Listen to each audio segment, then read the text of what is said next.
my first year teaching, I went back to New Jersey. Like I said before, all of my friends were truck drivers, longshoremen, blue-collar workers. And I told them, I said, I am making so much money, I can't spend it all. This is December 1966. So how much you making? I went, I'm clearing $100 a week. Now, in Manhattan Beach, I had a 3-bedroom house, 2 blocks from the ocean with an ocean view, with 2 roommates, total rent $150.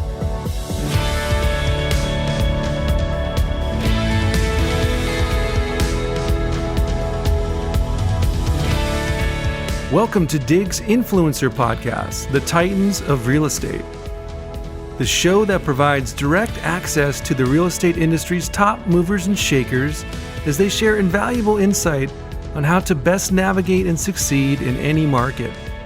I'm your host, Warren Dow, founder and CEO of M3 Media and publisher of Digs Magazine. In this episode, John, Vince, and Gio, better known in the South Bay as the Altamura Real Estate Group. Thank you to our show sponsor, Bow Concept. Today we welcome to the Digs Influencer Podcast, a South Bay real estate institution and powerhouse team and family, John, Vince, and Gio, better known in the South Bay as the Altamura Real Estate Group. Welcome to the show. Thank you. Thanks for having us. Thanks, Warren. So since there's 4 of us on audio, why don't we start with you guys introducing yourself to our listeners individually so they have a sense of who you are and what you sound like. Okay, my name's Gio Altamura. This is his younger brother, Vince Altamura. And this is the dad, John Altamura. All right, so what a great story this is. And John, we have to start with you, of course. First generation Italian from Jersey. Hoboken. Okay, so tell us about your family growing up. We want to hear it. My dad was a European immigrant from Italy, came to America in 1919 when he was 17 years old. I'm the youngest of 5. I had 2 brothers and 2 sisters. My mom was born in Hell's Kitchen, New York. Her mom and dad were born in Naples. I grew up in Hoboken, New Jersey, which when I grew up was a very tough waterfront town, a mile square, 62,000 people, 240 bars. And I'll tell you what, yeah, it was a great childhood, great place to live. It was fun. Predominantly Italian, very, very ethnic. Italian, Black, Puerto Rican, Irish, some German, some Jewish. But it was very, very ethnic. But it was a type of town where everyone knew each other and you knew what to do, what not to do. There were rules and most people abided by those rules. I then went to University of Oklahoma and Northwestern State University, where I played basketball, went back to OU and got my master's, moved out to California, 1967, taught school. I was a phys ed teacher and a basketball coach at Hoover High School in Glendale, and discovered Manhattan Beach in 1967 and moved here in 1967. So I've lived continuously in Manhattan I lived a few years in Hermosa, but for 52 years, predominantly in Manhattan Beach. All right, so let's go back to Jersey, John. Come on. Give us some stories like when you were young. What kind of trouble did you get into? Well, you got to remember in the 50s, I was born in 1943. So in the 50s, when I was in school, the Hoboken waterfront there was a movie on the waterfront, and that with Marlon Brando, and that was filmed in Hoboken. And we used to go there and watch it, actually, from school, just cut school, go over there. Our school, Demarest High School, 1 building, no play area, no outside area, 1 gym. It was totally different than what you have now in any of the schools. The waterfront was very tough. I had 2 older brothers, and I was not allowed to go to the waterfront until I was at least a sophomore, junior in high school, because it was that tough. Every night there was something. It was all bars, Army, Navy surplus stores, hawk shops, a lot of Navy guys and a lot of shipyards. And it was just an area where, you just didn't go there. Yeah. Our high school, Demarest High School, like I said, 1 building, a basketball gym, had no underneath the basket. You couldn't drive underneath the basket. There was seats just on the side and then around the top. And very rarely did teams come to Hoboken and win. As a matter of fact, our arch rival, St. Michael's, we had to play them in the afternoon with only the players, the refs, and the cheerleaders. No fans were allowed because there was always riots breaking out. It was that kind of environment. I tell you, it was a great place to grow up, in that you had very strong family structures, and there was no racial tensions, which was amazing. There was no racial tensions. My best friends are Puerto Rican and African American, Irish. We just all got along, and so that was what I really enjoyed, and it was great fun. It was great fun. So what did you want to be when you grew up, when you were young? What did you think? I actually thought I could play baseball.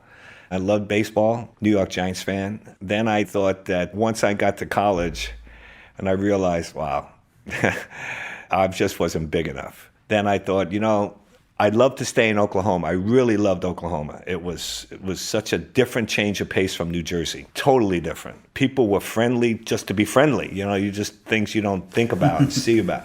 I'll tell you a funny story. Everyone in New Jersey, in Hoboken, is ethnic. So I would ask one of my friends at Oklahoma, I say, hey, what are you? He goes, well, what do you mean? He goes, well, where are you from? Well, I'm from Oklahoma. No, well, where are your parents from? Well, they're from Kansas. Okay, where are their parents from? Well, they're from Arkansas. And it was like no one was from out of the United States. Yeah. Everyone was from the Southwest. Yeah. And it took me a while to understand, wow, there's no ethnic people. Everybody was... They were white Anglo-Saxon Protestants. And it took a while to adjust to that. But it was the type of place where you can make friends easily, and I really enjoyed my time there. Very, very much so. Very cool. So obviously you touched on how important family structure was and is. So let's get into the family, Altamura family. So we have Gio and we have Vince. And John, you're married to wife Kathy, and you guys have 4 children, right? Yes. My daughter, Brianna, owns a clothing store in Manhattan Beach called Boulevard. And my youngest daughter lives in Florida. She played volleyball at Miracosta and at USC, and also went to the Cordon Bleu School, and now lives in Florida with her boyfriend, and their family owns a Montessori preschool. So SC runs in the family? Yes. It runs in the family. Well, actually, first to start, it was Ohio State, and then he transferred to USC. Yeah, so I played volleyball in high school in AAU, and I had a few schools for scholarship offers, and I wanted to go to SC, but I wasn't quote-unquote big enough. So you got to give yourself more credit, though. Weren't you a national champion in high school? Yeah, my team junior year was national champion. We went undefeated. In senior year, we won CAF as well. We lost once in a tournament. So we were 58-1, which was great. Hung 2 banners, which was nice. So I went back to Fisher Gym and saw that, and that was something cool because I remember training when I was junior varsity and then as a sophomore on varsity, and you doing conditioning, and all you're doing is looking at the banners from all the past champions in all sports.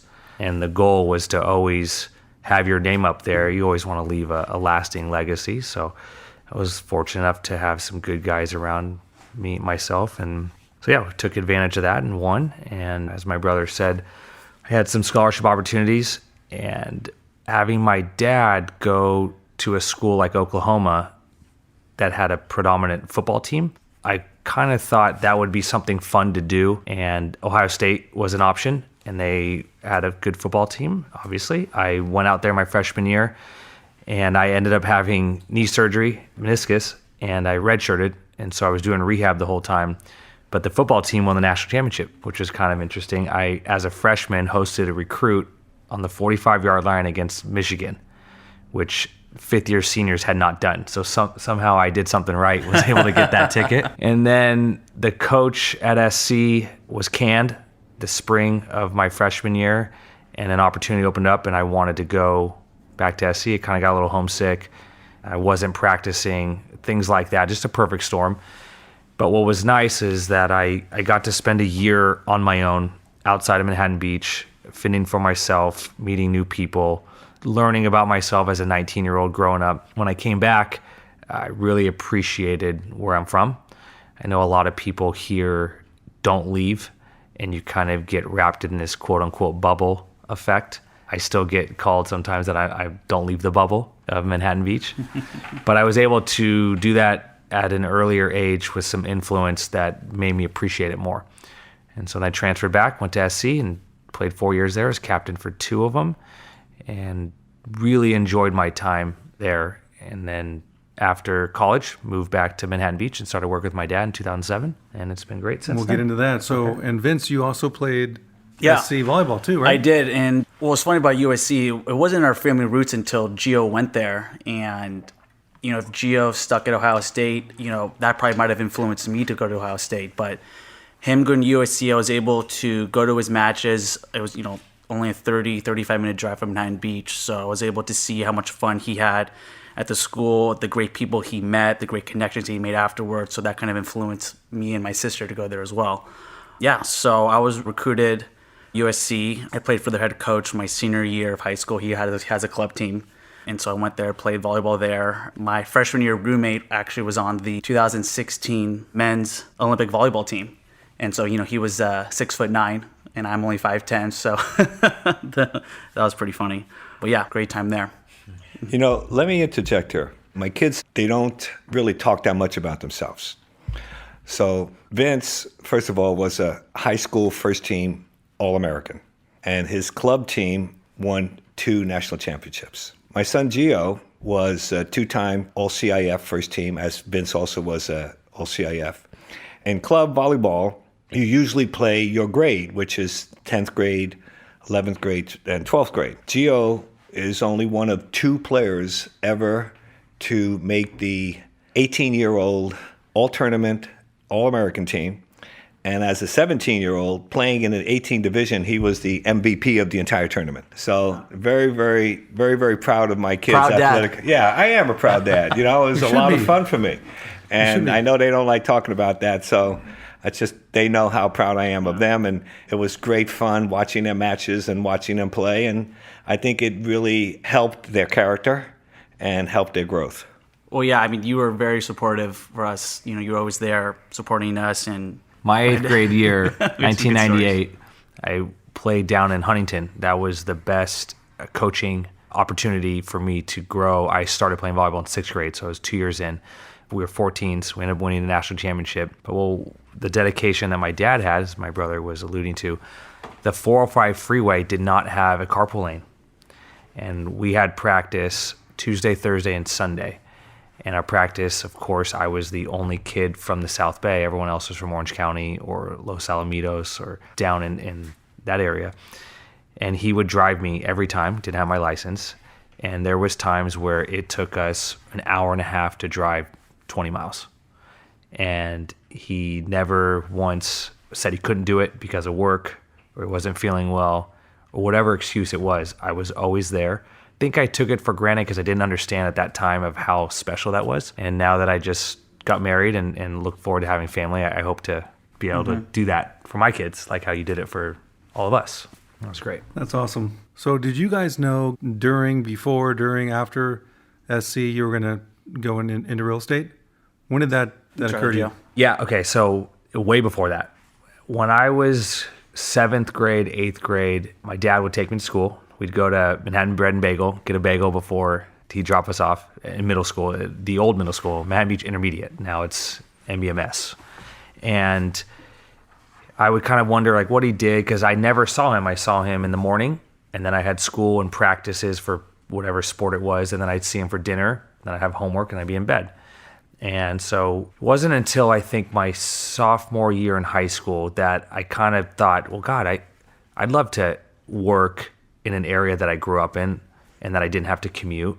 And I enjoyed meeting people and feeling like I was pretty social and the opportunities were there. And my dad had been doing it for a couple decades and he had a pretty good name. And so I thought, God, that'd be a great opportunity. And so I really focused on trying to achieve an athletic scholarship to go play, which I love to do, and then figured I would just do what was necessary to do real estate like my dad once I graduate college. Not everyone has that opportunity, one, and I don't know if everyone wants to work for their parents, either a mother or a father, just because of you're with them all the time or the personalities don't mesh.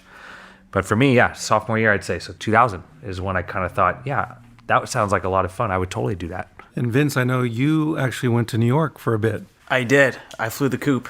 So graduated college 2011. I worked with my family for about 18 months afterwards. And I had an ex-girlfriend who had a job opportunity in New York City. And I was thinking, you know what? I'm only 23 at the time. And I can always come back to this job, come back to Manhattan. I had my license, didn't expire for another 3 or 4 years after that.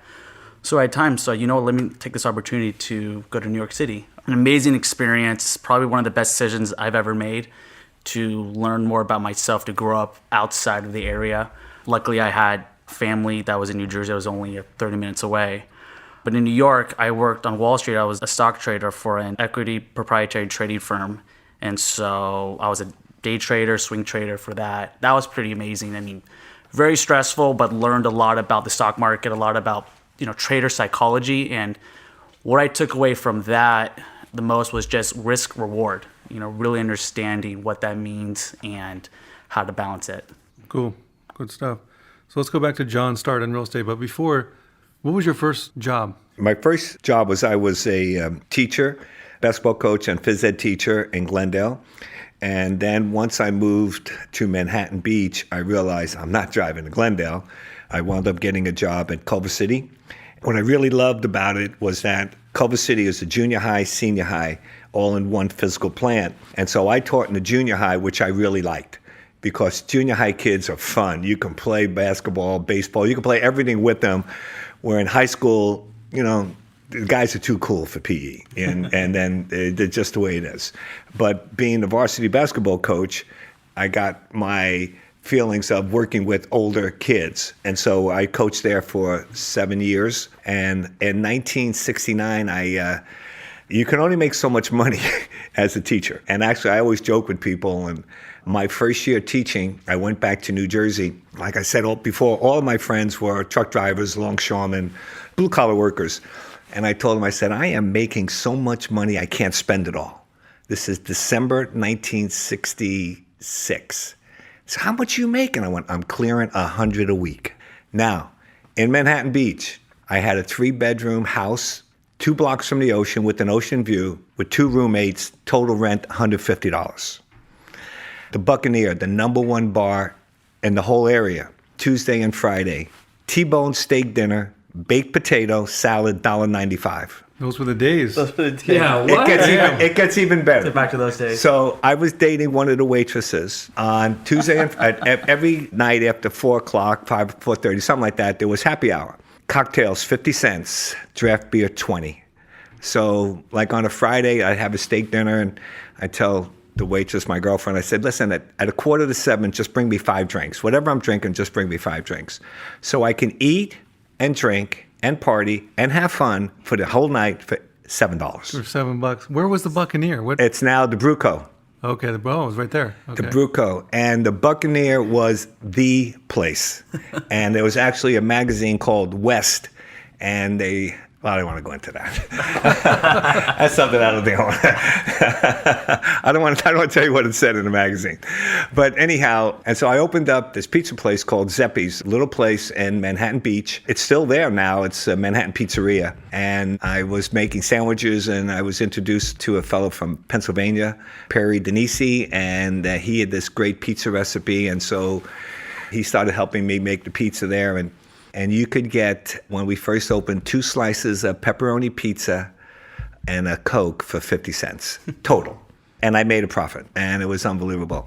And so from there, we expanded, and I wound up with 11 stores, 9 of them on the beach, and then into the malls. And the movie Fast Times at Ridgemont High, that was filmed in our Perry's Pizza that I owned in Sherman Oaks Galleria, which was really fun. And so the best part is that out of 120 employees, about 105 were my students. So all of the basketball team, the varsity, the JV, Frosh Soft, they all got first choices as to where they wanted to work. And then I would open up it to the other employees I would have them all come into the gym, anyone who wanted to work. I had such a great workforce because I knew all these kids. And you know how they are. And in those days, there wasn't the computer registers there are now. Yeah. and you're dealing in a cash business. And I never once ever had an issue with any kid stealing or anything like that. It was just great fun. And from there, I opened up a full-service restaurant. I was very good friends with George Brett, the baseball player, and his family. Actually, his brother Bobby was the best man at my wedding.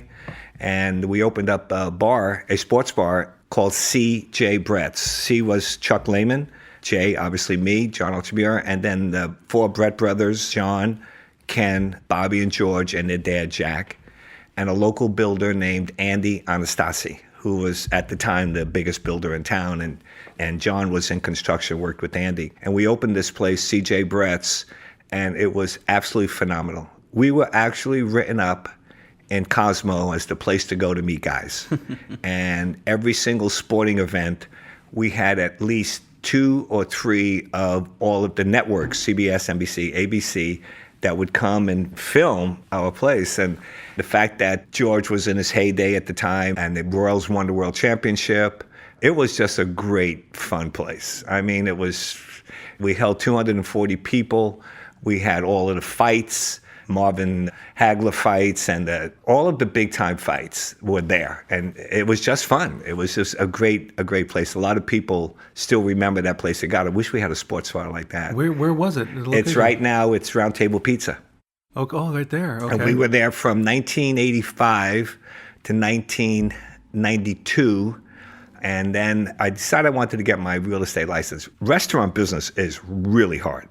I mean, take my word for it, guys. It's not easy. It's fun. It's fun when it's profitable, but it's really, really hard. And I got my real estate license, and John Brett was doing some building, and I wound up getting a lead on a lot that was going to be for sale. I asked Johnny, I said, hey, John, why don't you and I buy this lot? We'll build 2 condos.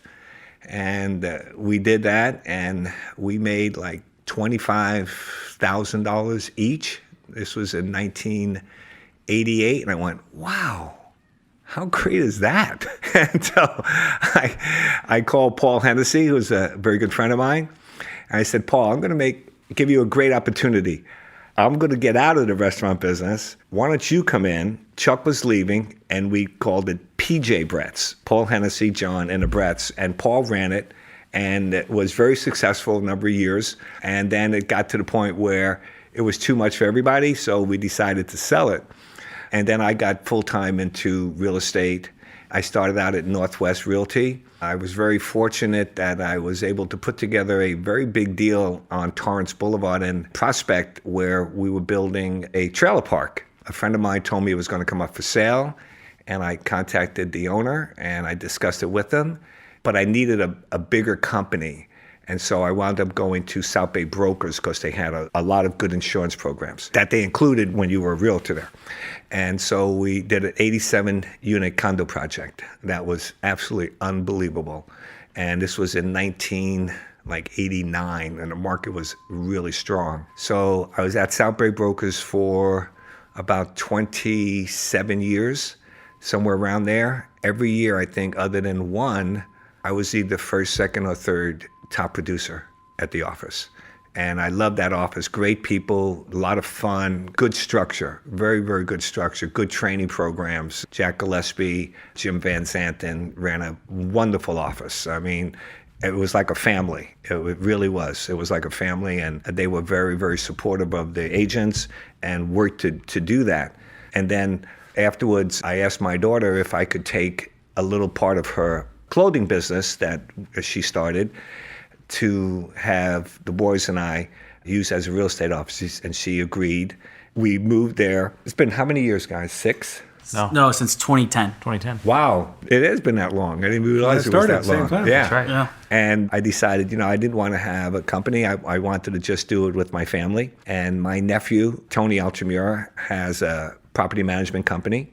So the 3 of us, Gio and Vince and Tony, actually started our company together. Tony is our broker. I love it. I have so many friends of mine that tell me how lucky I am. I work with my 2 sons every day. Every day. We go to lunch every day. We joke. We go to ball games. My daughter has the store next door. I have 2 granddaughters now, and I actually have a desk in my office where my granddaughters color. So I have a fun life. I mean, my birthday was Monday, and I turned 76. And I mean, there's no reason for me ever to retire. I just have to let's keep it going. It's just a lot of fun. And like I said, I'm very blessed to have my family that I'm able to work with, and we work together. And that's what's great. Well, Warren, what's funny is my dad, all those stories my dad's told you, my brother and I have heard them dozens and dozens and dozens of times. So all I need is just like the first couple words, and then like, oh, heard this one You before. could finish it? Yeah, Yeah. I can finish the story. But you know what, though? They doubt me. For example, I would bet that whoever's listening to this podcast, I will ask you a question. What type of food did Pancho's sell when they first opened? And I would tell my boys, they would go, Mexican food. I would, no, Chinese. And they go, no, it not didn't. no way. I go, it's Chinese food. And they would doubt me on these kind of stories. I said, why would I lie to you? It's Chinese food. Because my dad would say, "Well, never let the truth get in the way of a good story," and so that's resonated with me. So now, I kind of think he's just telling a good story. And we had this conversation, and the next day, this woman walks in her office and asks us questions, and her and my dad started talking. She's like, "Oh, actually, I'm actually from here back in the '60s," and my dad said, "Oh, wait, hold on. Do you remember Pancho's?" Of course, like. What did they sell right away? She said, Chinese food. Yeah. Like, no Both way. of my kids were like, their mouths would almost drop. They couldn't believe I was my God. Yeah, Chinese food at Pancho's. You're right, Dad. Again. Yeah. And so I tell them that's what they have to say from now on. You're right, Dad. Again. I love it. So when you guys got into the business, Gio and Vince, tell me about the very beginnings and tell about like your first deal. How was when you first got started? How was that? Did you tag along John? How did you get thrown right in? I was the first to start because I'm almost 6 years older than Vince. I got in 2007. I graduated in May. Dad said, you got a month till you start working. So I had a month to do what kids at right after college do and drink and party and go to the beach. And then I had to start a job. So I had my license, started as my dad was my mentor. And so I would do a lot of the side work that my dad used to do that now he doesn't have to do, like learn how to do the paperwork. I'd have to take classes on the contract and the disclosures. I would go to open houses and I would shadow and watch my dad do it until I felt like I was comfortable to kind of do it on my own and he would shadow me. 2007, the market was hot. I had no idea about anything. People would think that I knew everything because I was my dad's son, but I didn't know anything about Manhattan Beach. I knew about real estate and pass the test and you know how to read a contract, things like that. My first deal was through a buddy of mine at SC, Fraternity Brothers' parents bought at 520 North Elena. And it was a front unit townhouse. And so I pretty much used my dad as the closer. And so I would tell my buddy, like, hey, he's looking to buy. And I said, here's something you should look at. My dad and I would do the research. And then my dad would talk to his parents to close the deal. And so then when we went into escrow, I would have to pretty much act as if I was the acting agent, even though it was under my dad. And then I was the co-representative, representing the buyer. And so that's how I learned. And it wasn't until that I was thrown to the wolves when I had to do the seller disclosures for my dad's big client on the Strand, where I had to do everything. So I had to explain all the disclosures, give examples of what things meant, kind of break it down for the seller. And I'm nervous. I'm sweating bullets. This is a $7+ million house, and I'm 20. I think I'm 25 at the time. And they're older, successful people, and I'm very novice into it. But my dad was there, and I had a couple screw-ups, but he kind of corrected me and got through it. And from there, it became a lot easier because the one thing that I've preached to like my brother or anyone that's asked me, hey, can I take a meeting with you and how do you kind of get ahead? It's experience. And being in this kind of area, and if you're really under 40 years old, if you don't have experience or you don't talk like you know what's going on, you're going to get looked over. And I don't think I actually would do real estate here. I would have done some other profession if I didn't work for my dad. Because at 20, I graduated, just turned 24.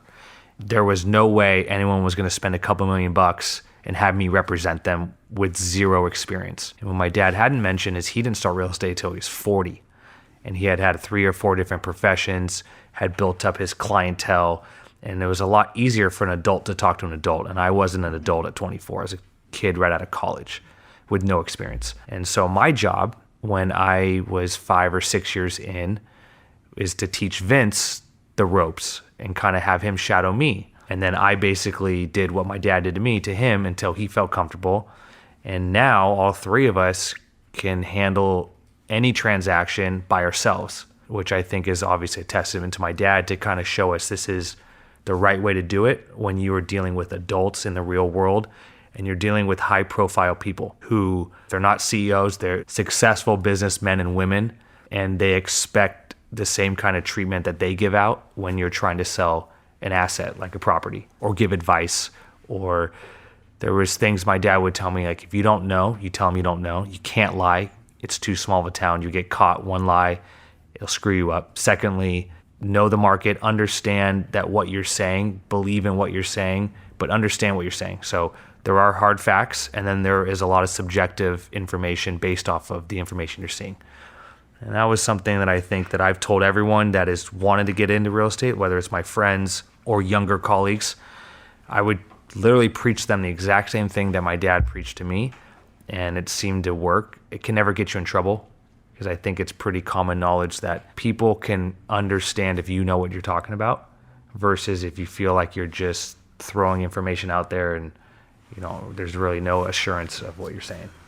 What I love, and John, what are the two sayings, I'll probably screw them up, that are on your desk? You have two that are just profound. Placards. The first one is, my knowledge is my only source of income.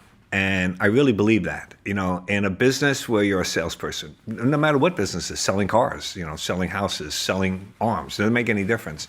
You have to have knowledge and you have to know what you're talking about. And in our business, you have to know the market. Mm-hmm. As if you have a client and the client's a friend, or if the client never met, you have to let them know that you know what you're talking about. That to me is critical. Yeah. And what I'm very proud is both my boys, you tell them an address, they'll tell you about the property. You tell them a listing and they'll know about it. You ask them a question about what just recently sold and they'll know what it sold for, how it sold, what the amount it was that it sold, who sold it. And that is so important. And I think they will continue to learn and develop, and they will continue to be successful. And as a dad, speaking as the dad, I'm really proud of them. I'm proud of both of them because they help me so much because I'm still active. I still have a lot of friends that I deal with and I work with, and we do a lot of development in the area, Manhattan, Hermosa, Redondo, El Segundo. We continue to do development, and it's another part of their growth and maturation is, someone builds a house, well, who's the framer? Who's the builder? Who did the plumbing? You have to know all these things and you're selling something. And it's shocking how many people don't. In real estate, that don't. And it's like any other sales business, there's 10% of the people do 80% of the business. And there's a reason why. And the reason is because A, they're full-time, they're not part-time. They stay through good markets and bad markets, and they apply themselves. That's the most important thing. You have to apply yourself. It's not a job where you work 2 or 3 hours and you're done. A lot of people think it's so easy. You sell a house, you make a lot of money. That's not true. Yeah. There's a lot of liabilities. No, there's liabilities, there's knowledge. You have to have a feel for things. And the difference between residential and commercial is everything in commercial is bottom line. It's a bottom line number. If it works financially, it works. Residential is emotional. You deal with divorces and how difficult it is, and people are getting divorced, they're selling the house. You have to have compassion. You have to have knowledge. You also have to have compassion. You have to understand what they're going through, the husband and the wife, and then on the other end, of buying it. So that's one of the things I think that I've been very happy with is that having a fairly good-sized family, 4 children, and I'm the youngest of 5, that you have to explain that. It's not just cut and dry. There's a lot of emotion involved, and you have to deal with that emotion. That's well said. So tell me about a mistake that you made, like in gaining all of your knowledge through your experience. Tell me about one, Okay. like, oh man. Well, Good question. This really wasn't a mistake, but it was the first time I did an open house. It was on a property on Palm Avenue, very close to Rosecrans, maybe like 6 houses off of Rosecrans. And a couple came in and they're talking and everything, and the wife is on the balcony and says to the husband, "Wow, you can hear the ocean from here." And I'm thinking, no, you can't. And I didn't know what to say. I didn't know what to tell him, no, you can't. It's a mistake. So I didn't say anything. It was the power plant. Oh. The power plant goes vroom, and they thought it was the ocean. And I did not know what to say, and I've just kept my mouth shut. So at the time, I was at Northwest Realty, and I was actually a partner because I bought in with John Chuka and John Czar. And I went back and I said to John Chuka, I said, "Well, this is what I did." He goes, "Well, what did you say?" I said, "And this says it. That's perfect. Don't say anything." And so it was kind of like, what do you say? Yeah. And I think back about that, and probably I should have said, no, that's not the ocean. That's the refinery. What if those people would have bought that house and thinking that it was the ocean that they were listening to, and it was the actual power plant. Yeah. And I thought about that, and I'm lucky that happened to my first open house. And I understood then when I talked to John, and he explained to me what I should have said and how I should have said it. And he was right. But that was one of the things that I will never forget. I will never forget that. And know that, hey, you know what? Think about it. Your home might be, it usually is, the most expensive investment you make. And I could have done something that really would have been a negative effect on those people. What about you guys? For me, when I was I think it was like fifth year in, right around the time that I felt confident of doing an open house without my dad or being able to talk to a potential client. And I remember I got a phone call and they wanted some information. They wanted to go see a property, and I got all excited thinking like, oh, I picked up a client. And so I started giving some information, and my dad's taught me, and I totally believe this, that you want to work with people that want to work with you. Yet in our business, there's a lot of disclosures, like a buyer-broker agreement. So I would sign you up, and then I would be your client. Well, a lot of buyers don't like that because they get tied to one agent. How do they know that agent knows what they're talking about? And a lot of buyers want information. This was kind of before the technology had really immersed itself in our business, where you could find a lot of stuff online. And I remember giving a lot of information, proprietary information, stuff that I had learned, stuff that I picked up from my dad, from other agents that I thought were successful, and bits and pieces. And I ended up not getting the client, and they went somewhere else and bought something. And I was really mad at myself that I didn't kind of catch that these buyers were really just fishing for information, looking for stuff, and then were going to go on their own. And I wouldn't say it was more of a mistake than just I didn't have enough experience to deal with it on my own, where I could talk to someone, ask the specific questions I wanted to ask without directly, bluntly saying, "Are you working with an agent?" See their responses, and then freestyle from there on how to determine if I think I have a chance to actually represent them, or if I feel like they've got quote unquote 10 people working for them and they're picking up information, and then they'll try to do their best deal on their own. And I can't blame them for it. I mean, everyone's goal as a buyer is to get the best deal you can. But in our business, like, we're commission based only. And so our time is money.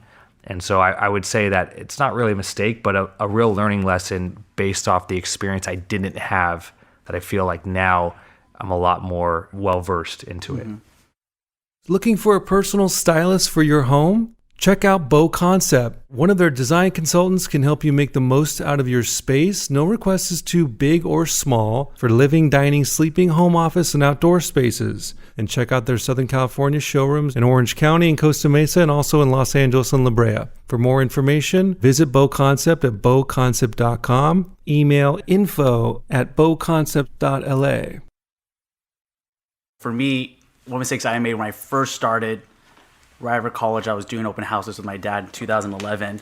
And I did an open house, and I was just so unprepared on the market in terms of, first of all, the amenities of the house, and then the surrounding comps. And I remember a guy came in there and was asking me about the house. He's like, "Does that have air conditioning?" Like, I don't know. I think so.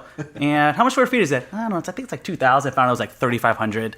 Making up comps, making up stuff all along. It was so bad. And that's when I first started. And I knew, you have to be so prepared for an open house, because you're going to get some savvy buyers who are going to grill you and ask you questions, everything. You want to be prepared.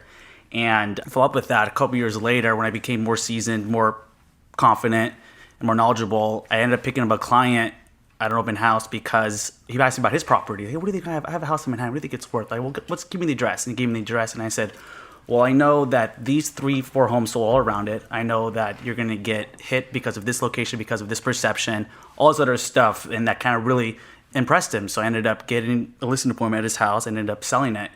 And so I learned that even though not every open house, you might get one person in 3 hours, might get 0, always should be prepared because you never know when you're going to get an opportunity for someone to come in. No, it's great. Again, knowledge. Yes. That's it. Love it. You're right again, Dad. Right again, Dad. Favorite city in the South Bay, and I'll be shocked if you guys don't all say the same city. Oh, for me, it's an obvious Manhattan Beach.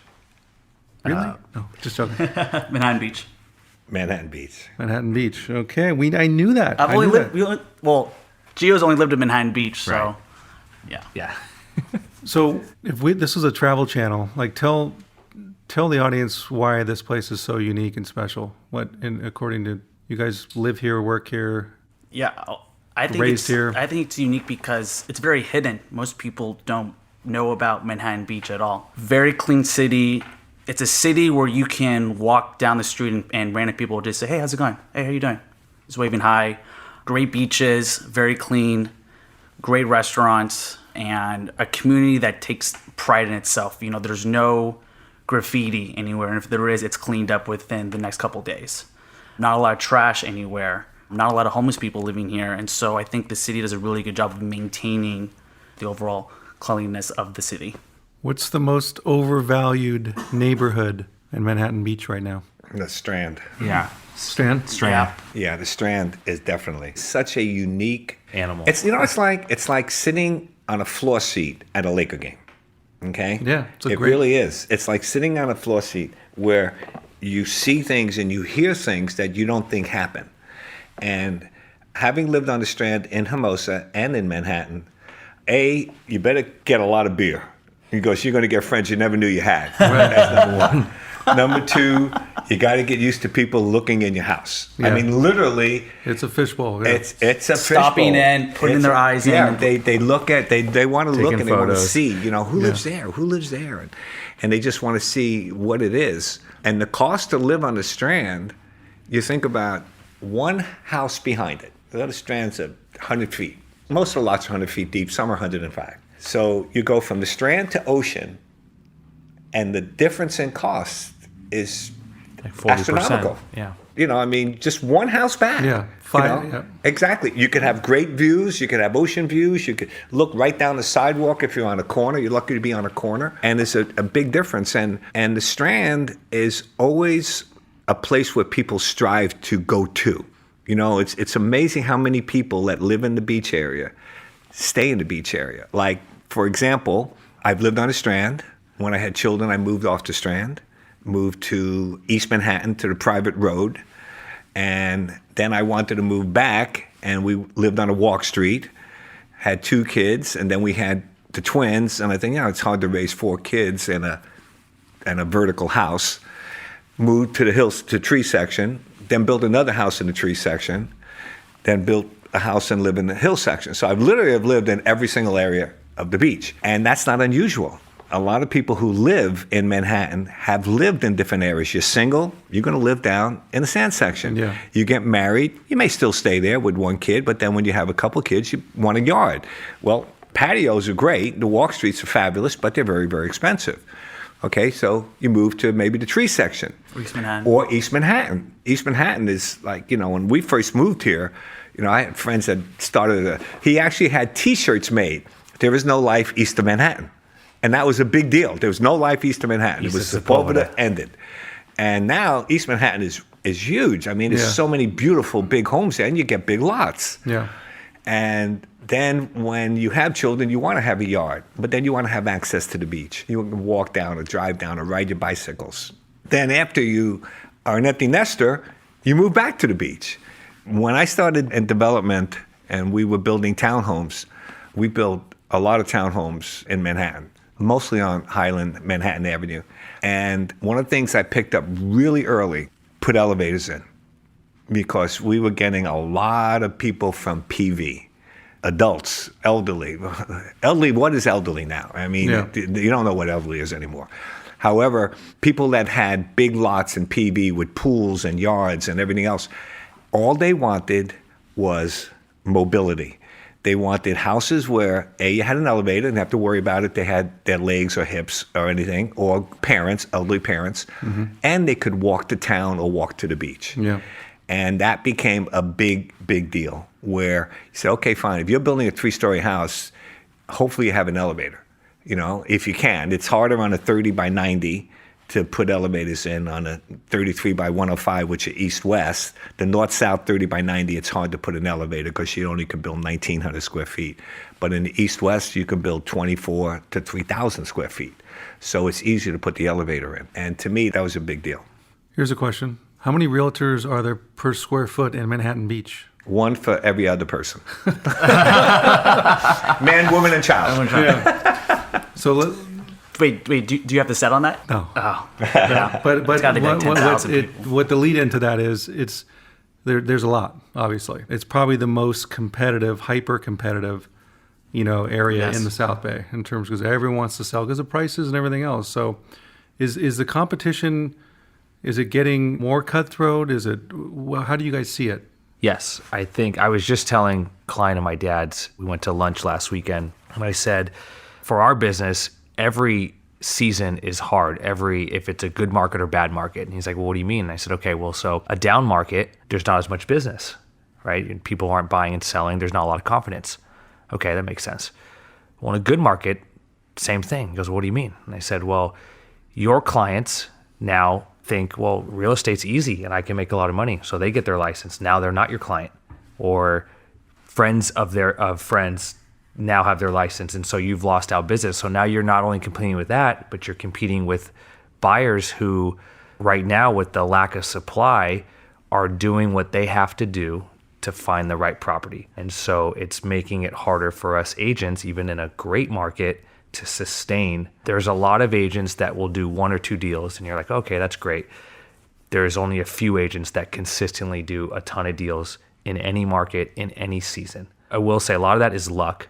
You need some luck that your client, a property comes up that fits your client and you're able to win the bid if there's multiple buyers on it. Or your seller selling something, your client selling something that a lot of buyers are ready to buy that. So there's luck in that. There's definitely skill. But I would say, yeah, every market for us is tough. And I think it's another challenge, and Vince will add to this too, now with technology pretty much streamlined in our business, that the buyers know more than a ton of agents. And a few agents can keep up with some of the best buyers because the information is out there. And so for us to sustain is, how do we influence ourselves to them where they can't find it online? And really the only way is to be active on the ground, these networking groups, to know building codes, what you can build, certain things. Because if you can think outside the box there, you're going to more likely than not pick up a buyer that you probably wouldn't have if you just regurgitated the same thing that guy saw or that girl saw 2 days earlier on Zillow or Redfin. And I think that is the challenge for our generation moving forward when technology is trying to change the game. When my dad started. Yeah, it's a good point. I mean, when my dad started in 87, it was there were, as you alluded to, there was one directory, I think came out once a week to show all the properties that are active. So then it was saying, okay, well, I need a realtor just to find me a house. Well, now I can find a house, instantaneously on my phone. So I need someone to help represent me, to help me walk me through this transaction, because 1, it's complicated, 2, it's expensive, 3, it's emotional need. I need some help here. And when Gio alluded to earlier, yes, there's a lot of competition. There's no barriers to entry, get your license. It's very easy. You're dealing with your friends getting into the business, so you lose some clients there. And one way that I think separates ourselves from everyone else is that I think we have great access to market information. I think we are part of a lot of great networking groups, and we know a lot of off-market properties, specifically upcoming new construction that's coming on, that we can help provide that with our clients that they cannot find that online. So that's kind of a big thing. One of the big things, and one of the specifics in Manhattan and Hermosa, is the fallacy of square footage. How much per square feet? And we get that a lot. Let's just focus right now on Manhattan. So per square foot on the Strand could be $2,000 a foot. Square footage in East Manhattan could be $800 a square foot. You can build the same house on the Strand and the same house in East Manhattan. Exact same house. One's $2,000, one could be $4,000. It's all the land. It's all the land. The land appreciates, the house depreciates. What people can't find online is, let's just say Manhattan Beach. Do you want to be on the north side where you don't have sun on the Strand and the south side you do, or vice versa? The north side. The north side is more valuable on a corner lot on the Strand than the south side. If you have a yard, does the yard face south or does the yard face north? Do you want the sun in the yard? There's specifics for each block. Drive street or walk street. Drive street or walk street. Each block is different. Upsloping, And downsloping. upsloping, downssloping. Each block, each lot on each block is Is it different. oversized lot? Is it substandard lot? Can your view be blocked? Is there only a single story? Protected. What's in front of you? What is that? Is that a full lot where if it's east-west and you're looking for a view where the back can only go 2 stories, or is it a half lot where they can go 3 stories? Other than Manhattan Village, where everything is homogeneous. So one block, the other block, they're all the same. Everything in Manhattan Village is the same. Plans, In the city, every single lot is different, and the numbers are different. I mean, you think about a corner Strand lot at its height 17 was million. 16, 17 million. Wow. Inside lot, 13 million, 14 maybe. That's 3 million difference. What if you're close to one of the bathrooms? It could go down to 9. What if you're close to refinery? It could go down to 8. Yeah. So you can't just look at the house and say, okay, wow, this house is great. I'm going to buy this house. If you don't know the specifics of each block and each lot on the block. And that's a big deal. It's a huge... and that's something that, again, my knowledge is my only source of income. You have to have that knowledge. You know, most realtors, experienced realtors know that. A lot of people don't. And the technology can't tell you that. Right. Even with aerial views or whatever, they can't tell you that. There's different specifics that they have. For my feelings, what has boomed Manhattan Beach was the article in Forbes magazine a few years ago when they said Manhattan Beach was the #1 public school district in the country. The median price over $800,000. You think about that. Yeah, I think that was like 2012. Yeah, I think that came out. Was it that long ago? Yeah, 2013. I mean, but that started the uptrend. That started a tremendous upswing. That was the catalyst of what happened to Manhattan. I also think growing up in Manhattan, we went to Robinson was my preschool. Now it's a sought after elementary school. MBI was my middle school. Now it's MBMS, and Maricosta the high school. It's a lot easier. I feel like Vince and I have an advantage over other agents when I'm explaining to families trying to get their kids into the school system, because I'm a product of it. And so I can talk to them on that level, and there's a sense of comfort that I've seen with husbands and wives when they look at their kids, and I look at me and my brother, and we can talk to them about that and tell them that, yeah, back in the day, wherever you lived, you could only donate to that school. And now they change it to the whole ed foundation. So one grade school couldn't get more computers or better stuff because they were closer to the beach. There was a wealthier population. And little things like that. And I think those little things is what separates us from some other agents. And it doesn't discount us being younger in our field. I mean, I've been in since 2007, so that's 12 years now.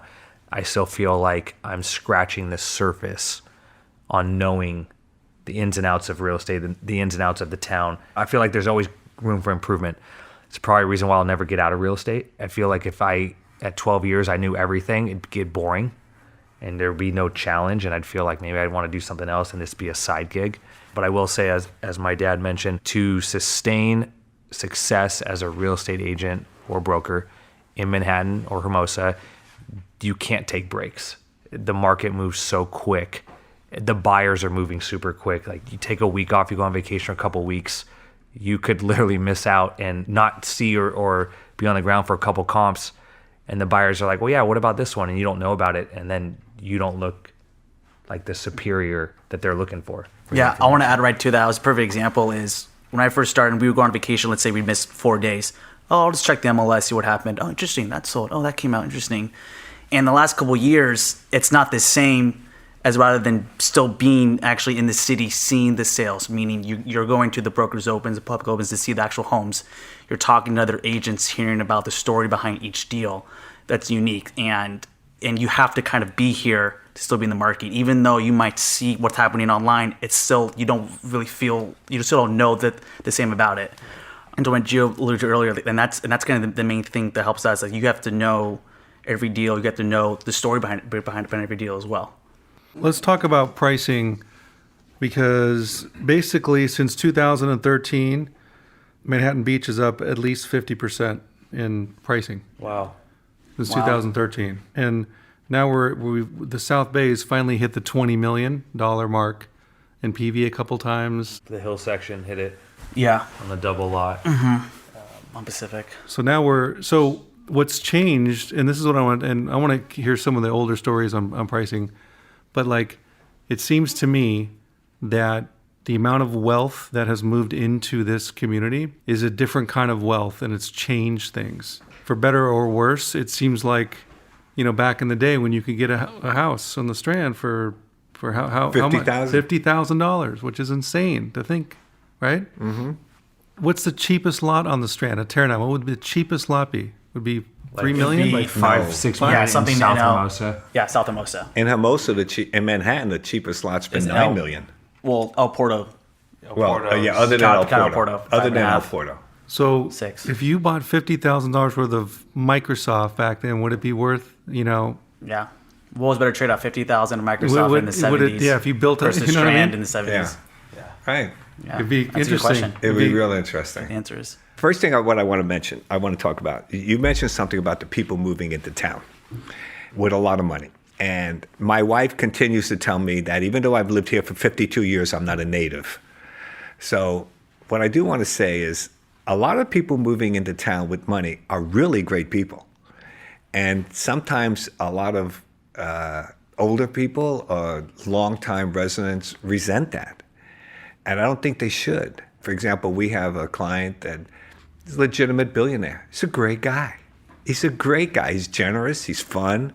We got to dinner with him and his family. They're wonderful people. And too many people think that if you have money, you got to be a bad person, or how'd you get that money? And a lot of properties are selling for prices that were unheard of just like what you said. 6 years, they've doubled. I mean, that's unbelievable. And a lot of people that are moving here that can afford those numbers. You buy a house for $4 million, you're not getting a loan. 5 million, 8 million, 10 million, 15 million, 20 million, not getting a loan. You're paying cash. You buy a house for $20 million, your taxes are $20,000 a month, every month, forever. And so you better be able to, you have access to future monies. The point that I'm trying to make is that I think Manhattan Beach has improved for the better. I don't think it's gone down. There's always this nostalgia where it was so much better before. It's the same. It literally is the same. The town's the same. It's the cleanest town. It was clean before, it's clean now. When I first moved here, they were shutting down schools because there were no children. Now there's so many children that there's waiting lists to get into schools. Children make schools more vibrant. I was talking to my sons driving in the car. I said, what I love living here is there's so many young people. So me as a senior, I don't think of myself as a senior. When you get older, you don't think you're getting older. Sure. Your mind doesn't just stop. You don't think you're getting older. Maybe physically you can't do things you did when you were younger, but you don't think you're getting older. I love the fact that I drive in town and see all these young men and young women, and they're vibrant and they're fun. And the people who are moving into our area, people who are buying $8, $10 million, $20 million houses, they're not 80, they're 40. Yeah. Some are 30. Our advantage is our office in downtown. I see every day people of all different nationalities that speak so many different languages, not just Spanish, Russian, German, French, Italian, Greek, visiting our town, because we become not just a town that's popular in Los Angeles, it's world renowned. Yeah. I mean, think about that. Think about 50 years ago, you wouldn't even think L.A. hated Manhattan. No one came here. A little beach town by the refinery. No, the Strand is an international destination. International. It's Manhattan international. Beach. It definitely is. International. And the people who are moving in town, that are buying these very expensive homes, they're coming with families. You know, they love the schools. They contribute to the schools. You know, look at the Greenbergs. You know what the Greenbergs do? How much they invest in this town? You know, with the Roundhouse and with the charities that they help and everything. That's phenomenal. And for audience context, that's the owners of Skechers. Of Skechers, yeah, yes. Skechers, yeah. Yeah, I mean, you know, you look at that. Those are things that family does a tremendous amount for Manhattan Beach. And it's appreciated. A lot of people appreciate that. I look at it like, I have not run into anybody, me personally, in this town that I don't like. Let me put it like that. Yeah, that's Okay. great. Well, and I think it's like people resist change, and change is change. You know, Right. you can't stop it; it's inevitable. Yeah. It's change. Yeah. But what's interesting, we interviewed the founder of the agency, Mauricio Umansky, last week, and we kind of asked him a similar question about, you know, what's changed in LA, and do you think, you know, this market is, you know. He made an interesting observation, and I think the West Side's more of an international stage, you know, Yes, wholesale totally agree. than South Definitely. Bay. But he made an interesting comment that resonated with me, and it's like everything has changed now. Like this LA, which is South Bay West Side, it's on a global scale. It's on a new demand, and it's on its own demand curve, and it's blown up. I mean, this is now the place to come anywhere from, you know, Saudi and any, you know, Russia, like, you know, Asia.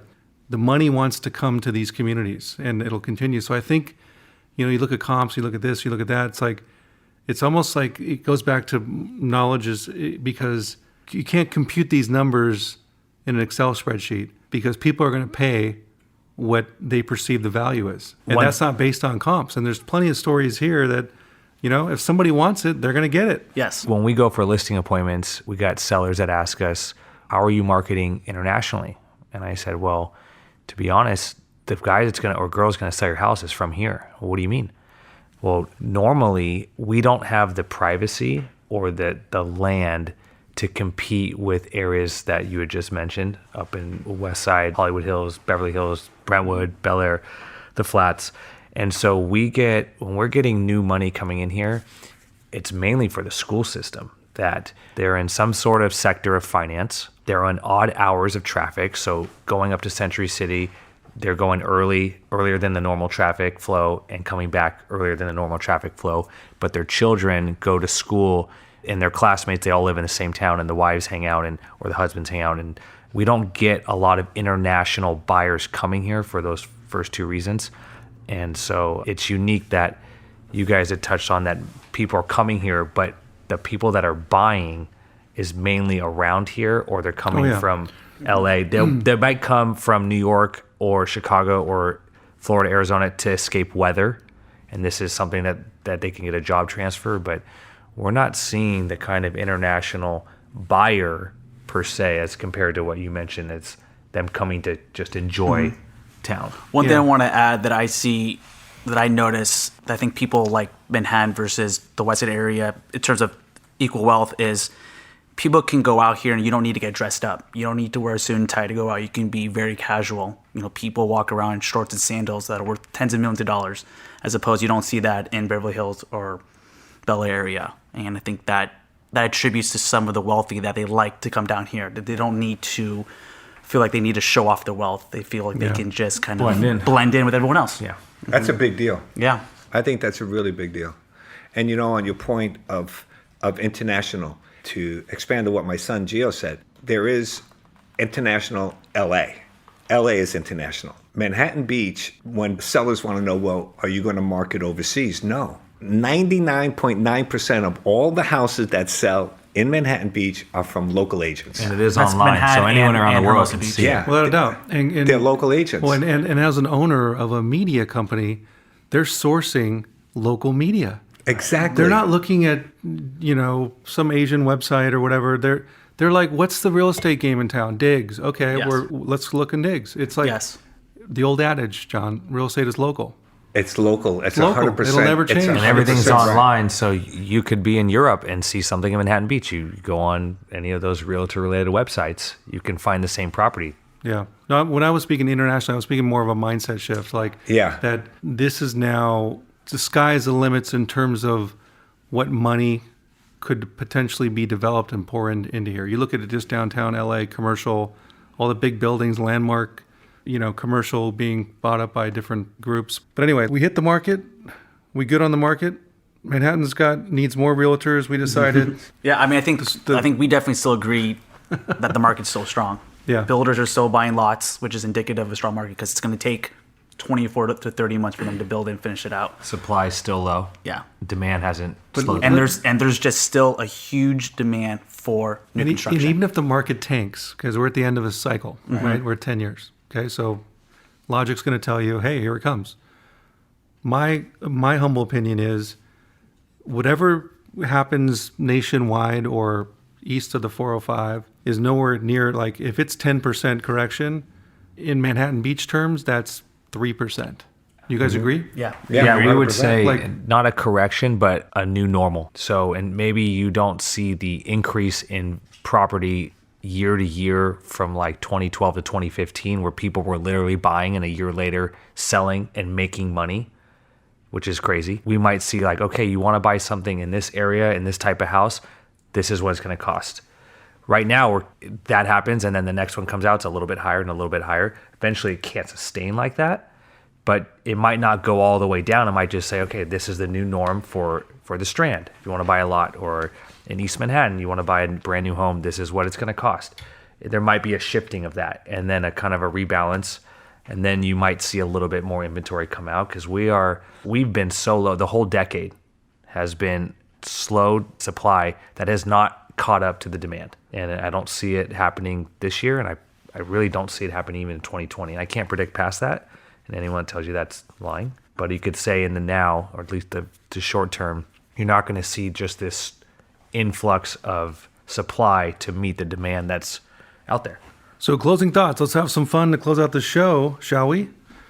John, since we started with you, we will end or start the end with you. Tell us, our audience, something about you that they would be surprised to hear.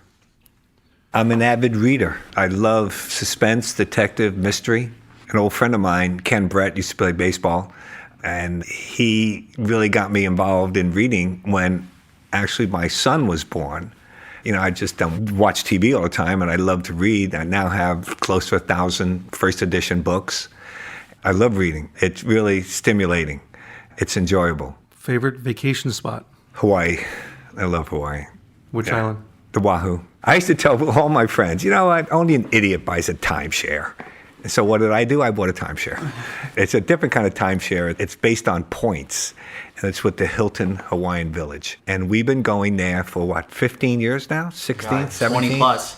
20? Yeah, 20 years. 20 and plus. we loved to vacation there. It was great. And the reason we liked there is because Gio could surf right out in front. We all love the water. It's close to the town. It's got great restaurants. And we always allowed the kids to bring their friends with them. So we always had groups of kids with us, not just our children, but they had their friends with them so that my wife and I could also spend our time together. But I love it. And second it would be the mountains. And the beauty about where we live, you don't like your climate? Go 2 hours, you change the climate. You want to go north, you want the snow. You want to go south, you want the desert. You can drive to every place you want to go. Yep, I love it.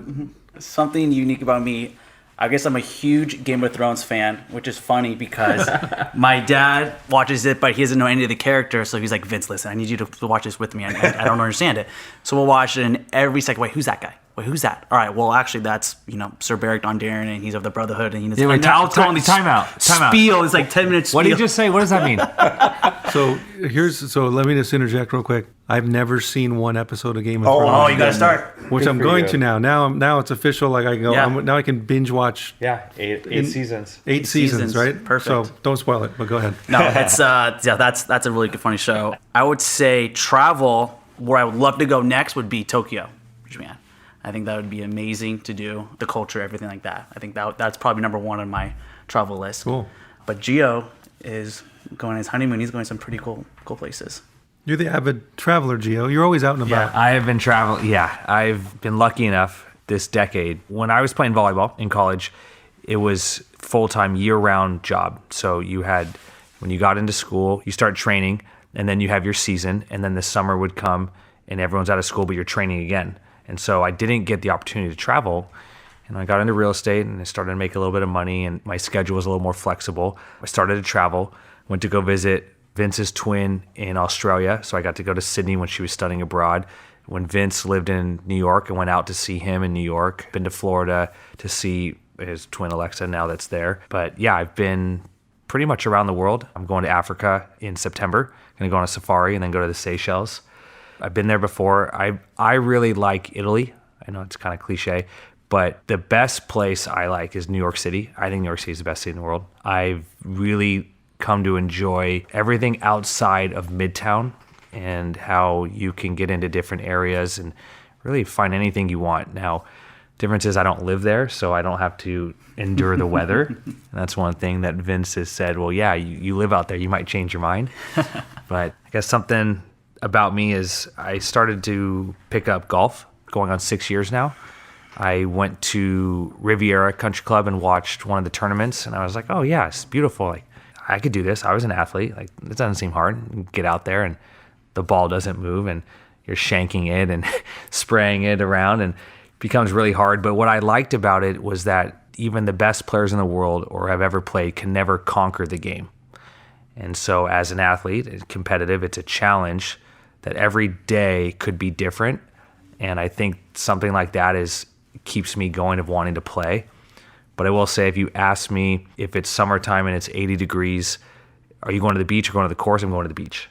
I'd rather be at the beach. I'd rather go in the water than to play golf. But golf has been kind of my new little vice. I enjoy it. I think it's a new way to pick up friends, relationships, business opportunities, all with just playing a sport. And I enjoy the challenge. I think it's fun. I always took up golf when I was like 81.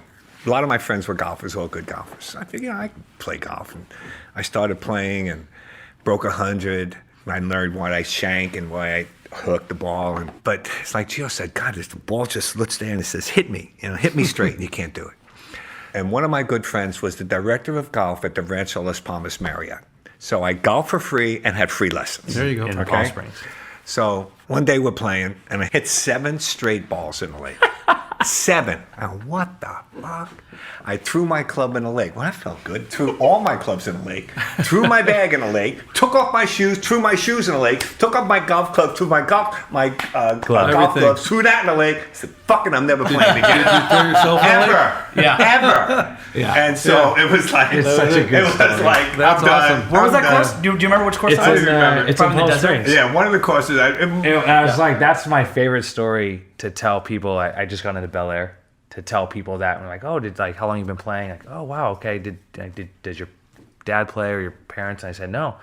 But I have a good story about that. And like, as a golfer, that's hilarious because everyone's been there at least once. Oh, yeah. Where Multiple you've times. gone to the point where it's put you on your knees. And you're like, well, I don't even want to Or play this you've been anymore. like, I don't want to play for a month. Or like, I need a time off. Yeah. Even the best have gone to that. I give you credit because you quit and you like did never play it again. never played and you're like, that was the best decision I ever made. Yeah. I'm happy. It's a Best humbling, decision ever. it's a humbling but it's a game, humbling game. And I'll ride with my friends. We'll go to the golf course, and I'll ride the course. I'll have some beers, kind of Yeah. hang out. Love looking at the courses. Read a and stuff. putt. Yeah. Read a putt. Yeah, right. I could talk to you guys all the rest of the day. There's so much more to cover. But so in closing for me, I just got to say, it's John. I've been doing this real estate, with Diggs for 9 years. I've met everybody, right? I've met, you are arguably the most liked and respected agents in the South Bay. So kudos to you and for what you've done with bringing up your boys. And it's a special moment. You guys have earned all your success. So congratulations and keep doing it. Thank you. Thanks, Warren. Yeah. Thank you. A lot of fun. Thank you very much. Awesome, guys. Thank you. Thanks.